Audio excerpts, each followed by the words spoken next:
The most frustrating thing was you'd pass a bill, you'd be all excited. There'd be like some bill signing in the governor's ceremonial office and people would all be clapping. A year later, you'd still be basking in the glow. And then you'd find out they never did the thing that you wanted. People aren't seeing the results. We're hearing all the right questions, and there's a lot of interesting thinking.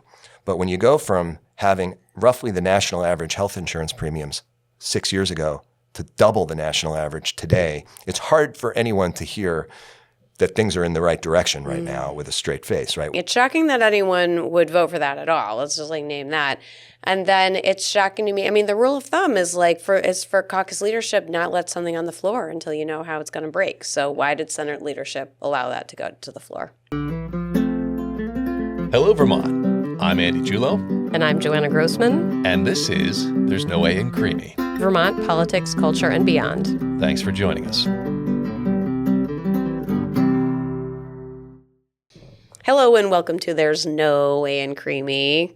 Nice new shirt, Andy. Thank you. I told you we would debut it on the show. It's great. And a bonus. Yeah. There is a second new shirt underneath the new shirt. It's awesome. It is my classic Give a Hoot, Don't Pollute t-shirt that I got for Christmas. It's so lovely. Thank you. Yeah. Who doesn't love a little owl telling you not to pollute? It's a classic.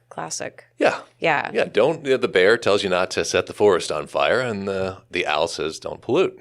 Yeah. That's a good message. It's a very good message. Yeah. And you could understand why the animal would feel that way. Yeah. They've really got a lot of skin in the game. Absolutely. Yeah. This is the closest I'll ever get to an Andy Julo fashion show, I feel like. We got 2 new articles of clothing. That's got to be a once-in-a-lifetime situation. Yes, this is like the solar eclipse lining up. Yeah. This is our own little mini Statehouse style, just for Andy. I hope this brought you enjoyment, Joanna. So much. Awesome. You know that I live for this stuff. That's good, because there's not as much enjoyment going on out there in the real world right now. Oh, I mean, it's just been a tough time. It really has been. Yeah.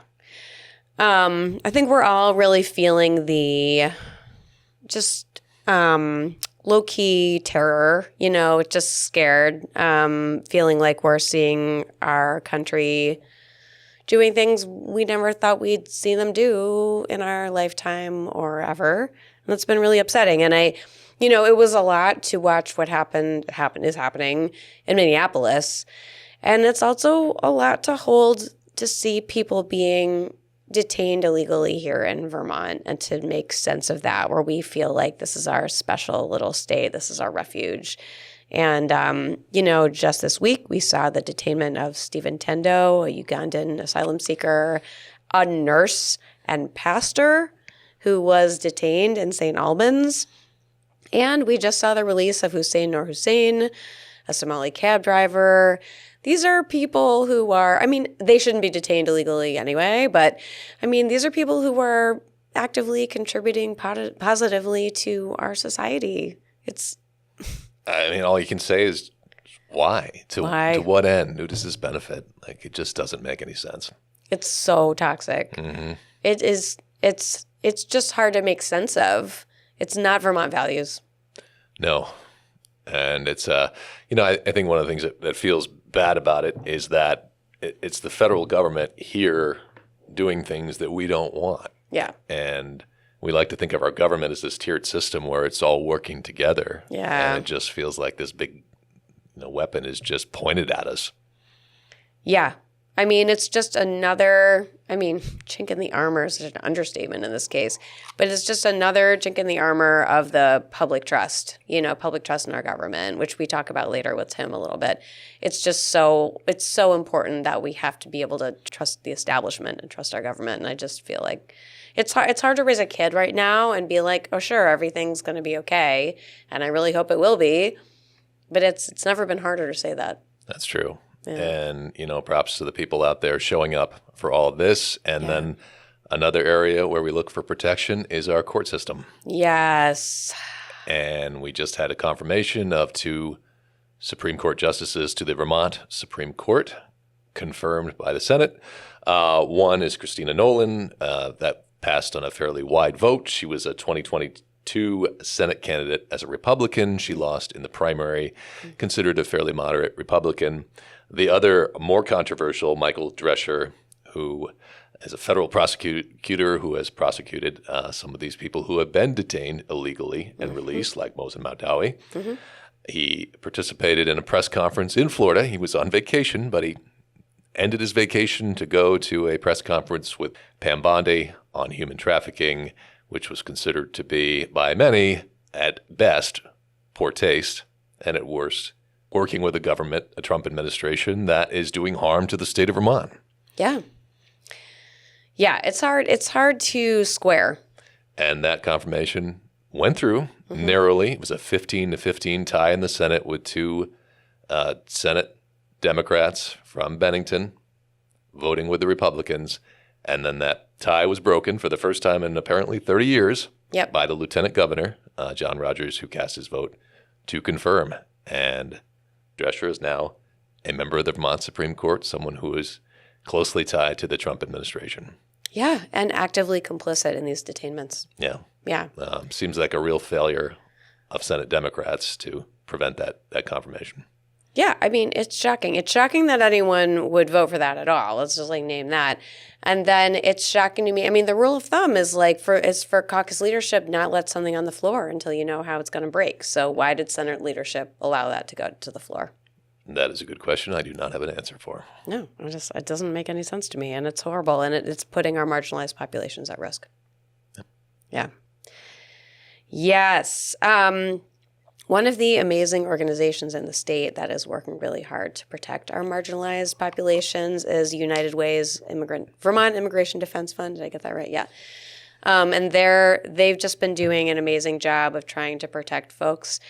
And I'm really proud that one of our sponsors, Phoenix Books, had a big fundraiser and raised over $10,000 to donate to the Vermont Immigration Defense Fund. Sorry, folks. We appreciate what you're doing. Whatever the name is, we think it's awesome. We do. And if you're keeping score at home, Amazon is hosting ICE's database. Yep. And local retailer Phoenix Books is funding immigration defense funds. Yes. Absolutely. Shop locally, folks. Shop locally. The way we like to think of it is Amazon is actively supporting ICE and Phoenix is actively supporting their victims. That is 100% correct. It really is. Yes, that's not a stretch. Yeah, it's not even remotely. That's the world we're at. So yeah, every purchase is a protest, shop your values, all the things. Yeah. Well, so thank you to Phoenix for your ongoing support, and we're really proud to be affiliated with that business. So we've had, I don't know if I could say movement. There's been a little bit of, things happening in the legislature with a new initiative around education policy. Want to talk to us a little about spending caps? Sure. Yeah. So, while they're working around long-term solutions to how they construct education funding going forward, there is the matter of this current fiscal year. Yeah. And a double-digit increase predicted, some one-time money and a buy-down being thrown around.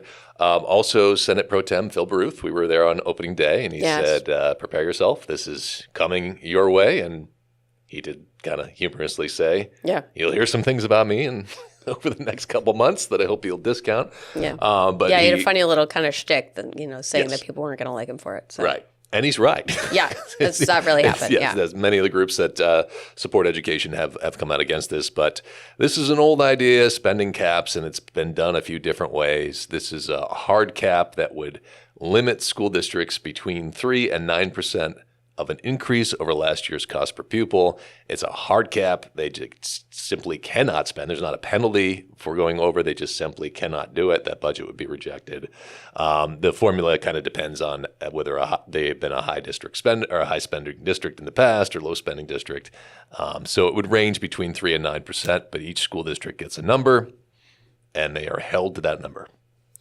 I see this as a major equity issue. Living in Burlington, because all of our, we don't have monies that come from the general fund to do all the supports that we do to make sure that all of our populations are taken care of.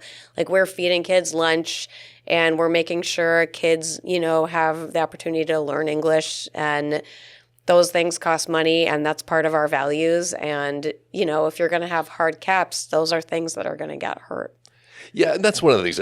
Having been a school board member, budgeting from year to year, acting like it should go in a linear fashion from year to year is just not the way it works because it's based on student need, and that student population can change considerably from year to year. And so if you have a lot of students that have high needs or English as a second language learners, that's going to cause your budget to rise, and there really is no way to cut that down. Yeah. And so you're going to hit that cap. And it's not like people are spending on things that they're choosing to spend on. These are things that are needed to meet student needs.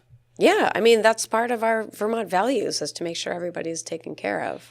Yeah. It's hard to apply math to student needs and student outcomes. Yeah, especially these fixed caps. Yep. It seems really arbitrary, but we'll see what happens. Yep. We'll be watching and seeing how that evolves. And we'll come back to this. Yeah. I'm sure. So some interesting evolution in Vermont politics. We're starting to see a real kickoff of the election season. We've got some contested races happening. I was very excited and, well, I would say, yeah, like no disrespect. I don't know about excited so much as intrigued to see that we have a contested primary for auditor. We're going to be interviewing, after this, we're going to be interviewing the current deputy auditor who is running for auditor. And he's being challenged by a young guy named Nick Grader, who, as I understand it, was a golf influencer. Mm-hmm. And he's had a lot of social media about that. About being auditor, actually. You can tell he's comfortable on social media. Yeah, he's very comfortable on social media. He's these sort of like rapid fire reels. I mean, I think it's great to have. I'm a big fan of primaries. I know, nobody likes to be challenged, respect. But I mean, what I really love about contested races more than anything is forcing the conversation about what are people running for? Yeah. What do we want out of this? Yep. State auditor is kind of a sleepy position. Doug Hoffer's been there for a long time, and he is not a press conference in front of the camera kind of guy. He's never wanted to run for governor or anything like that. So it's been kind of a quiet occupancy of that auditor's office. Yeah, and he doesn't do like the statewide elected circuit like the others. He does not. Not He's at on his all. own circuit, which is small. Yeah. But so I mean, it's an opportunity to talk about the auditor role, and it's like a lot of these statewide. There's some interpretation to it. Everybody can bring something different to it. So it's a good opportunity to have that conversation about what do we want to bring to that role. Yeah. Yeah. It was fun to talk to Tim and learn more about it. Yeah, absolutely. Yeah. Okay, so one of the other big right now statewide contested race at this point is lieutenant governor. Yeah. And on the Democratic side, we've got Ryan McLaren, former campaign manager to Senator Welch. We have Molly Gray, the former lieutenant governor herself. Yep. And Esther Charleston just jumped in, former gubernatorial candidate. Surprise. Big surprise. Did not see that coming. I don't know anyone who knew that was coming. Right. So that was very surprising. And then on the Republican side, John Rogers is going to be running again, but he gets to let the Democrats duke it out, and then he'll jump in. Yeah, that's the non-surprise. That's the non-surprise. Yep. Yeah, so that's going to be an interesting primary. Yeah, another one of those positions that has a lot of interpretation to it. And so, Yeah. We'll have that conversation over the next few months. Yeah, it's really, so I don't know how much folks know about like the day-to-day of the lieutenant governor. So they preside over the Senate, and John Rogers just cast a pretty important vote. Yeah, apparently they can do that every 3 decades or so. They can do that. Yeah, and they each of these candidates really brings something totally different. So Ryan is really interesting to me because he is like kind of a party insider. He was Senator Welch, his campaign manager for 10 years. And as a longtime campaign manager myself, I'm like really intrigued by that. But you do get to do all kinds of cool, you become expert on all kinds of policy. You meet a jillion voters. It is a really interesting kind of angle. And of course, he has an incredible story of overcoming disability himself, which is really interesting. And Molly has done the role herself. Yes, she has. And she's, she's got a lot of interesting Vermonter cred to her that is always fun to follow. Yeah. And of course, she's done incredible stuff for the New American community as well. Yep. Yeah, we hope to have several of them on this program. Talk about what their vision is. It'll be fun. Well, then, of course, Esther, she ran for governor statewide last cycle, so she it was not a very active campaign. Right. We didn't hear a ton from her. But, she has probably a lot more name recognition than she did last time. I am curious to see, well, Molly, most people are going to know Molly, I think. But I'm curious to see how many people know Ryan. Like, I have no idea what the average voter read on that is. He's been doing a lot of texts. I've gotten a lot of texts from him. Like blast texts, like personal, whatever. So that'll be an interesting race to watch. Absolutely. Yeah. All right. Well, next up, we've got our interview with Deputy Auditor Tim Ashe, and we hope you guys like it.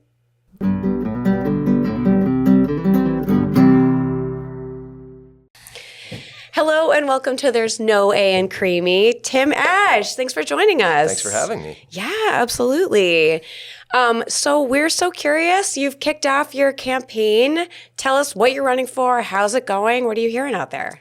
Well, running for state auditor, and I know that many people, they wake up every morning, they're like, what will the news be today in the race for state auditor? But I'm running for state auditor. I've been the deputy for the last 4.5 years or so, and Doug Hoffer, who's been the auditor since, I think, 2013, not running again. So I'm running for the office. Kicked off kind of lightly with a public announcement about a month ago, and so far so good. It's been one of the great things is you meet people and you say, I'm running for state auditor. The first question is, what does a state auditor do? So there's a little educational component. And then once you get over that hurdle and explain that we're the ones who are the sort of watchdogs over how government's doing, and I ask a question like, well, is there any area of government that you think needs a look? Then people have lots of ideas. So it takes getting over that hump, though, to make sure people understand quite what we do. Yeah. Well, I'm so curious. Could I pull on that a little bit more? Like, what are you hearing from voters? Like, what are the big things that are coming to the top? Yeah, it should be no surprise that what they hear from both candidates for office and sitting elected officials is, oh, we have to address healthcare costs. We have to address, the housing crisis. We need to deal with property taxes. The same themes, frankly, that we've been hearing about for 20 or 30 years. I think what they say is, well, could the auditor's office kind of hold people's feet to the fire to actually deliver results? And that's the piece where I think the auditor's office plays a pretty unique function because we just chase the facts. We're not saying, the right policy solution is over here or over there. We say, this is what's happening. And if you want to do more of the thing that's working, chase the thing that actually delivers those results and stop putting money over here. So that's kind of the key theme is can the office play this sort of watchdog role to make sure we're getting results in those key areas?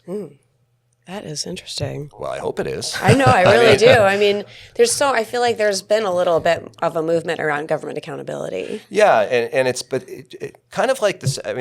Just like I say, candidates with the best intentions, we could probably, any candidate for legislative office or statewide office, we could give the speech for them, basically, right? They're going to say housing crisis, healthcare costs. They're going to say the same things, and they're well-intended, and those are appropriate. But the question is like, okay, but the results side and the accountability side. And so when people talk about government accountability, it's easy to say. To actually do it is quite hard.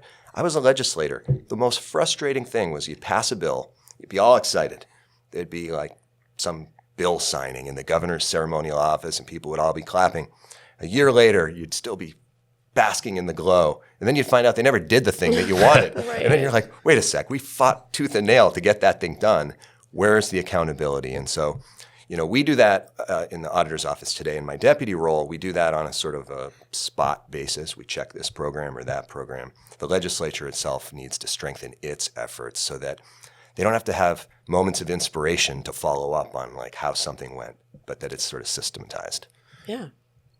So we've said maybe not the office everybody thinks about when we're going to vote in November, but an important one. Do you think we've covered what the auditor does, or is there more that you'd like listeners to know? This is what this office does. Well, first off, I appreciate because in your program you help demystify some of the what goes on behind the curtains, and I think having served in office a long time and then had other roles, people know to ask the first question, like, wow, you must have lobbyists constantly trying to talk to you, but they don't know much about what's really going on in government. And so I appreciate that you do that across the board as people have come in as guests. Thank you. In the case of the auditor's office, I think most people would think, oh, you have like an abacus on your desk and you're counting beans in state government. And you are, right? And That's the what you're truth doing. is we kind of do that. Yeah. We have about half of our budget is money that we use to contract with a firm that does the state's financial audit. That's making sure that the financial systems are in place, that the money is going in legal and appropriate ways. The other half of what we do is called performance audits. And whenever you see a headline that says auditor finds X in Vermont, that's because we've done a performance audit. That's often more interesting to people. That's when we say, the Department of Aging and Independent Living is supposed to be keeping people safe in assisted living facilities. Are they? And that's when we go in and try to evaluate, okay, they're supposed to inspect this frequently. When they find a safety concern, they're supposed to take these actions. Are they doing those things? So those are the two core functions that we have, and probably as much as most people need to know as a starter kit. Yeah. No, I think that's the part that a lot of people miss. It's not a tax audit. There are programs out there that maybe aren't doing what they are supposed to be doing, and that's something the auditor's office does cover. Absolutely. So why you and why this office? Why'd you Well, throw your why hat in me? this ring? I hope the why me is obvious. Come on. You mentioned that there's a kind of a demand for more accountability in government. And for me, I'm not someone who is like, oh, I just want to run for something. And then when I'm there, I'll be thinking about the next one and the next one. To me, it's how can I have an impact? How can I have a positive impact on the outcome of events? And the auditor's office is so appealing because it is truly unique in state government. It is the only one that answers to no one. We have when we present our findings, it's without worry about what the governor thinks. It's without worry about what the legislature thinks. We just put the facts before people and say, you cannot contest the facts. What you do with them is up to you. And so first off, there's something appealing about reinforcing that sense that someone who is accountable only to the voters is telling it like it is.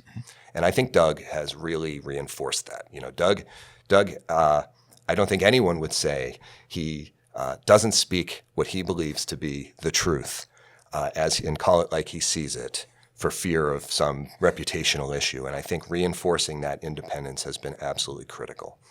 But fast forward to today, with everything going on in the world, it's you step back and say, is state auditor the place to have impact given the crumbling infrastructure of our democratic institutions? And I think the answer is it's part of the solution. When people have lost so much confidence in government at all levels, there's a fair question. Well, what do we do about it? Well, one of them is you have to give them confidence in those institutions. Well, how do you do that? I think part of it is when government is doing an excellent job, someone has to champion that. When government is not doing an excellent job, someone has to call it out and identify ways to increase that level. And I feel like those of us who believe, as I do, that government can play a positive role in people's lives have spent a lot of time making excuses. Oh, well, the reason this program's doing a crummy job is because of X. The reason it's really hard for you to get health care on Vermont Health Connect is because a website's really hard. It's always some excuse rather than saying, not good enough. Let's get over the excuses and start talking about how to deliver a culture of excellence around here. And that's as true of the state of Vermont as it would be of a municipality or the federal government.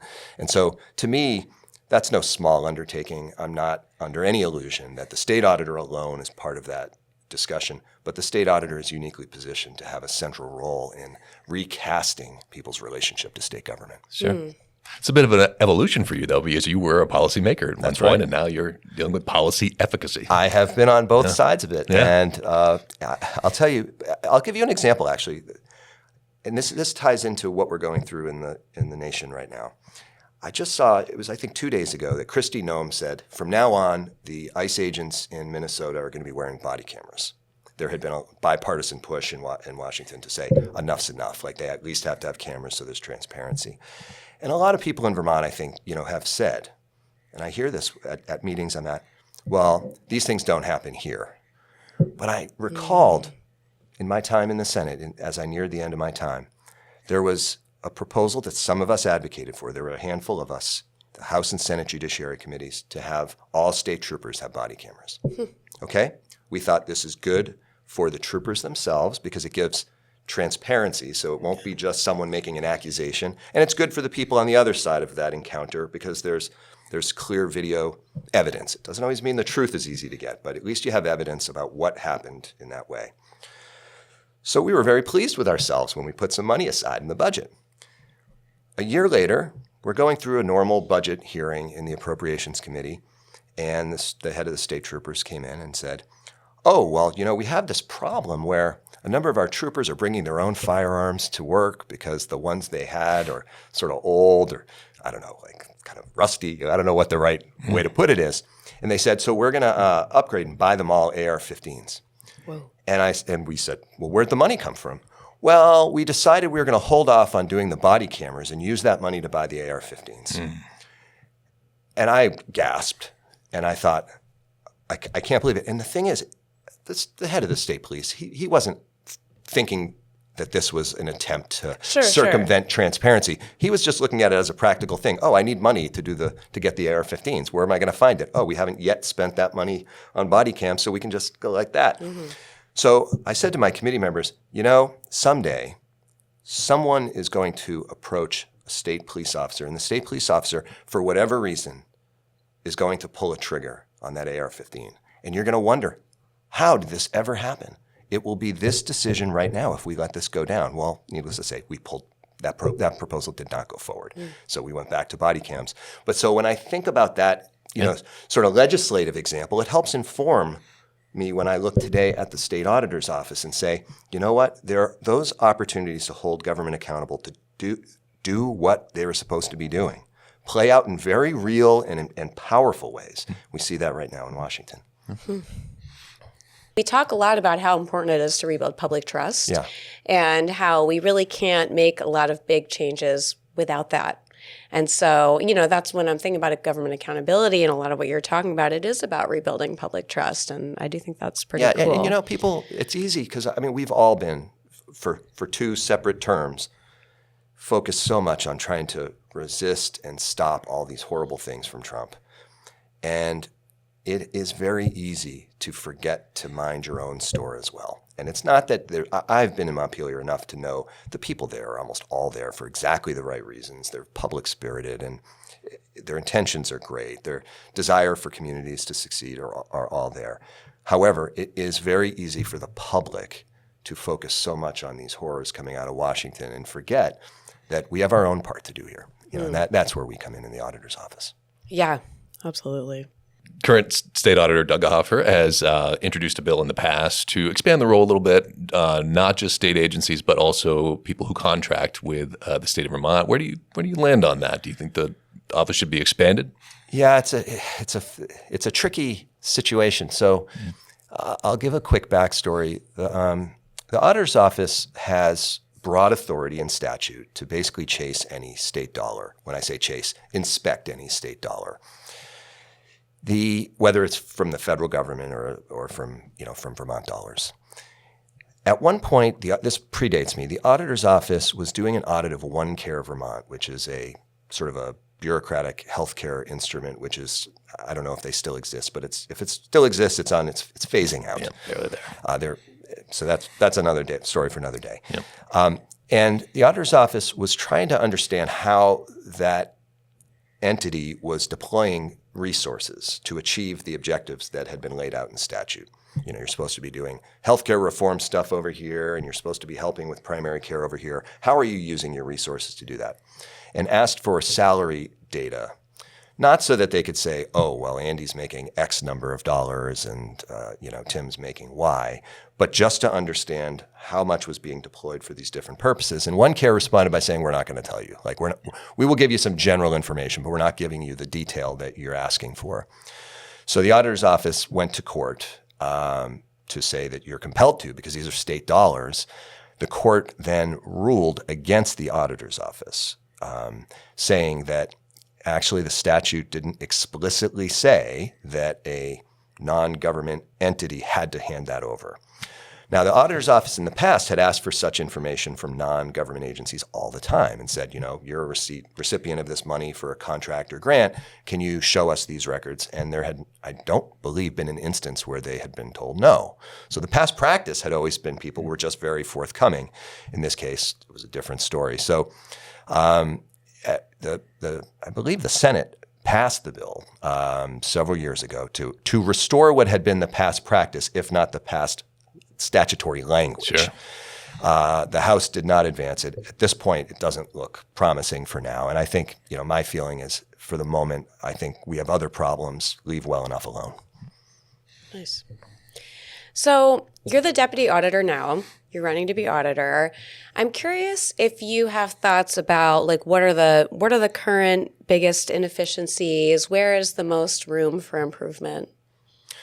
Yeah, I have a lot of thoughts about that. And I mean, there's that old expression, the guy who robbed banks, why do I rob banks? That's where the money is. So to me, one of the key thing is go where the most resources are being deployed. So for me, healthcare, property taxes, water quality is another one that's sort of a quiet one, but very important with huge annual expenditures. Homelessness and the sort of persistent it's almost like this equilibrium, which is bad for everybody that we've got, but it's also very expensive. So those are some of the kind of key areas. On healthcare, which has been a personal interest of mine, wearing many different hats. I'm now the chair of the Community Health Center Board, so I have a acute, to use a healthcare term, feeling about that because we are an organization that does amazing work but is under a lot of duress. But the state budget, we've been spending so much money on healthcare as a state, both for our own employees as the price tag goes up, through the Medicaid program where it's just up, through for the teachers and all educational employees throughout the system. And so, the auditor's office, I think, and this is one of the, things I'll have to work with others to figure out quite how to do this, but I do think there's a way to try to hold the various parties responsible to drive those costs down. So we have a Green Mountain Care Board, which is meant to bring down costs. And while they're asking very good and important questions, and I think it's a very positive direction they're heading in. And I listened to your program with Owen Foster, and as always, he was articulate and described the where to get to. Mm-hmm. But right now, people aren't seeing the results. We're hearing all the right questions, and there's a lot of interesting thinking. But when you go from having roughly the national average health insurance premiums 6 years ago to double the national average today, it's hard for anyone to hear that things are in the right direction right now with a straight face, right? Something has to give. So I feel like the office has an opportunity to kind of play the reminder role about what the goal is. The goal is not to slow the rate of growth of spending of healthcare. If that's the goal, we're screwed, right? We can't afford what we're paying now. So the idea that we're just going to slow the rate of growth doesn't fly with me. Mm-hmm. But calling out what the target is, the target should be getting back to the national average. That's the target. So our office could be evaluating each of the signature healthcare issues and say, does it or does it not drive towards that objective? And because like so many things, you ask people who discuss healthcare policy, half the time the beginning answer is, well, it's complicated. Oh, yeah. Anytime someone begins a sentence with it's complicated, it is someone basically saying, I will not be held accountable for whatever happens, right? Right. And I get it, right? Yeah. People are doing what they think is the best they can do. But that's one. On the water quality front, that to me is probably not front of mind for a lot of people today the way it was pre-COVID. But we're spending huge sums of money, and I don't know that we really know what we're getting for it. Yeah. And that money isn't just coming from Agency of Natural Resources programs. It's Agency of Transportation, some commerce and community development money. We're talking many, agriculture, huge, right? Tens and tens of millions of dollars, a combination of action and inaction. And I'm not sure we can say that the water is any cleaner, that we're even on the right track, because it's complicated, right? That's what we're going to hear. And on the housing front, there's just that's a rich vein, because the state has been spending huge sums of money already, right?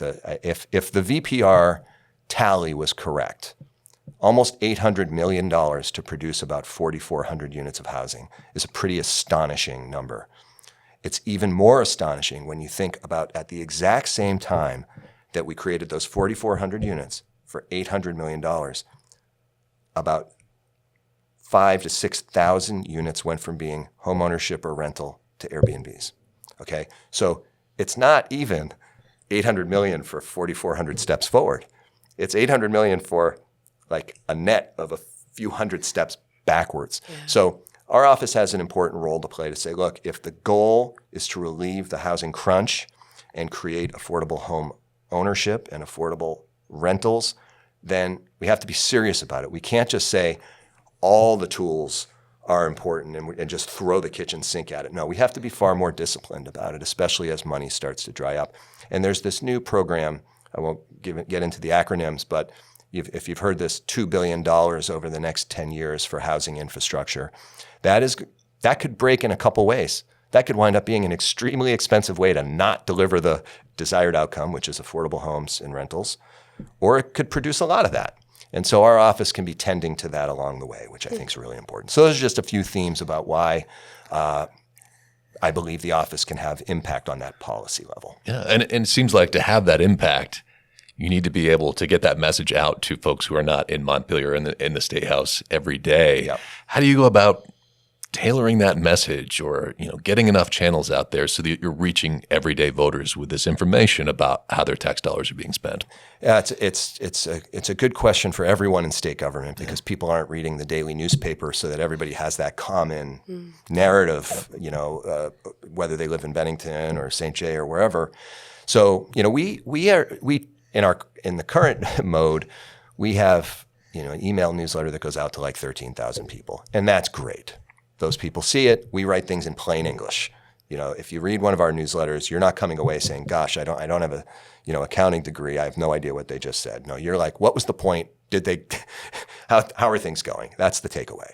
So I think for me, it will have to be trying to recognize that the world has changed and sort of upgrade our communication system. Now, you still have to fight through, because people still have to be willing. There still has to be a receptive audience. You guys know this, although it's easier for you. Charming people you like could you. start a podcast. Charming people like you. You make calls to people and say, "Hey, we'd love you to come on the show," and they're excited. But we were like, "Hey, we're calling from the auditor's office," and they're like, silence. You can just lie and say you're calling from the podcast. Yeah. If you want, yeah. But I think having to modernize and use all the various social media tools and other things. I think we could probably be more active. We've been. On the one hand, we get credit for not doing press conferences all the time and trying to draw attention to ourselves, because we wanted the work to stand on its own and not appear to have bias or political leanings. On the other hand, we don't do them, and sometimes people say, "You're not communicating enough." So I think there's a sweet spot there somewhere. And I think from my personal view, one of the advantages I would bring to the job is I've had to be in front of like very diverse audiences a lot over my time. And speaking plain English, I mean, maybe it's because I'm a mediocre intellect, but I can speak plain English and try to synthesize things into fairly straightforward, language. So I think that will be an asset if I get there. But definitely we have work to do, and in terms of communicating to people, because it's Doug often will say, he tells this anecdote. Last summer, he's out golfing. He's walking to his car. Someone yelled across the parking lot, "Hey, Hoffer, when are you going to tell us when something's going well?" Well, guess what? When we do audits that say something's going well, do you know how much media attention it gets? Nothing. No one's interested. Yeah. So here we are, like, we want to even celebrate the people for doing a good job. So what that means, we have to keep trying harder to cut through the noise. Sure. Interesting. So one of the things that the auditor's office does is support and also hold accountable municipalities. And I often feel like, especially in some of the work I've done more recently, that there's a lot that can go wrong in municipal government. They just have fewer resources, often run sometimes almost entirely by volunteers. Yep. So what are some of the more common mistakes that you see in municipalities, things that they could do to do better? We've got a lot of municipal government folks who listen. Yeah, municipal government, I was a municipal official in the largest community in the state, and they make mistakes. Oh, yeah. So it's not about, are you smart or caring or any of those things. It's often just resources. It's resources, and sometimes it's skill sets, right? If you're in a small town where some towns, you have 3 select board members, they're basically administering the whole municipal government. Yeah. They don't have an army of people doing all the work. They don't have a city attorney or town, municipal attorney. They don't have a chief financial officer. They're either having to hire this out, or hope someone can be hired. Small towns right now having trouble. So to answer your question, small towns are having trouble hiring financial expertise. So if you don't have, some towns have elected treasurers, elected clerks. Some of them have combinations where you might elect the clerk, but you hire the finance person. Well, a lot of people are having trouble hiring the finance person. Ask municipal officials who listen to this program, how many of you have a current financial audit? And the answer will not be 100% of them. Why is that? They can't find firms willing to do the financial audits, which is another issue. So capacity at the local level is really at a breaking point. And it's the worst timing because there's been all this federal money available. Yeah. And towns are leaving it on the table because they don't even have the capacity to apply for the money in the first place. And then if they get it, they can't comply with all the usually federal, strings attached. Right. So I think one of the things that we do is we offer financial training to all of the basically the financial and bookkeeping staff for everything from school districts to towns to regional entities.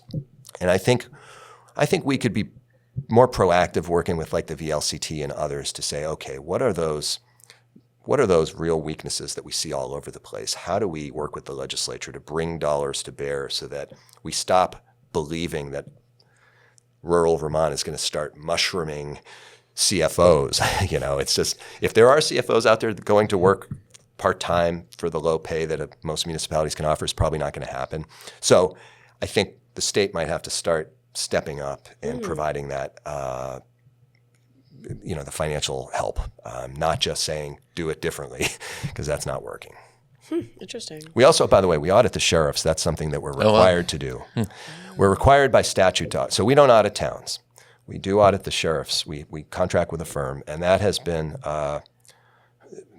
interesting. The sheriff's departments are elected positions, and so we see some of the same challenges there. Let's just leave it at that. Fair enough.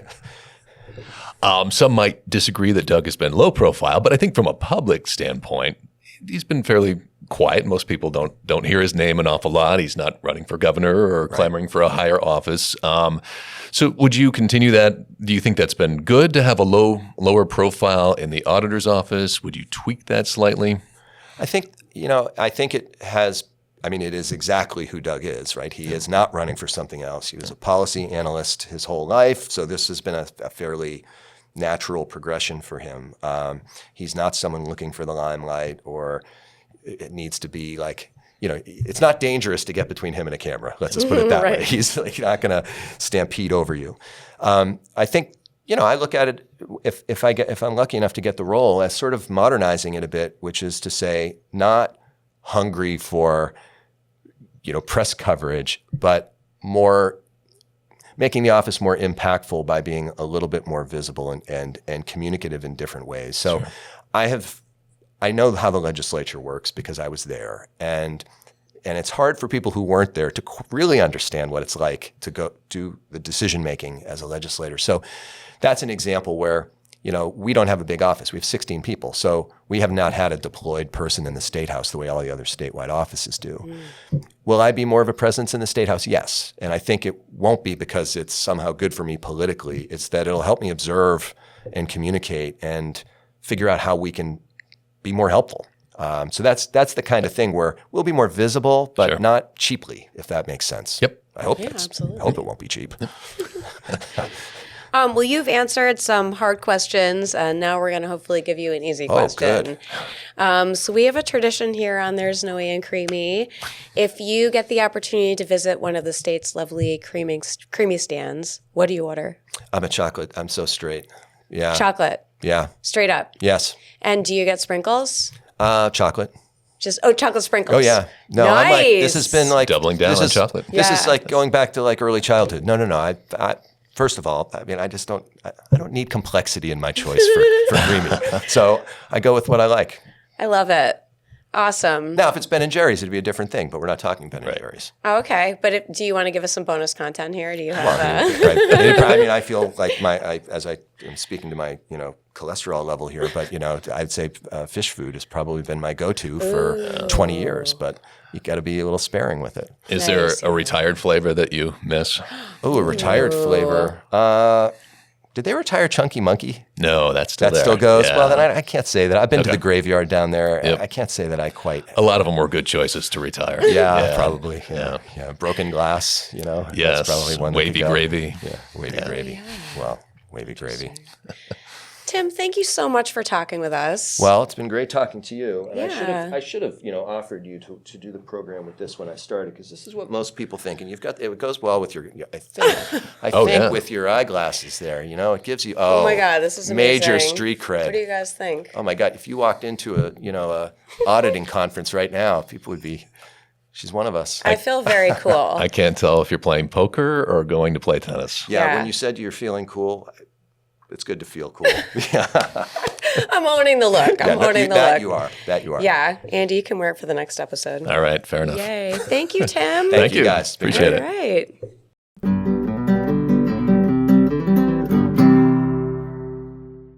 Well, that brings us to the end of this episode. Thank you all for listening. Follow us between episodes for the latest updates on our socials at There's No A in Creemee on Instagram, Substack, and Blue Sky. And catch us on our next episode of There's No A in Creemee, Vermont Politics, Culture, and Beyond in Apple Podcasts and Spotify.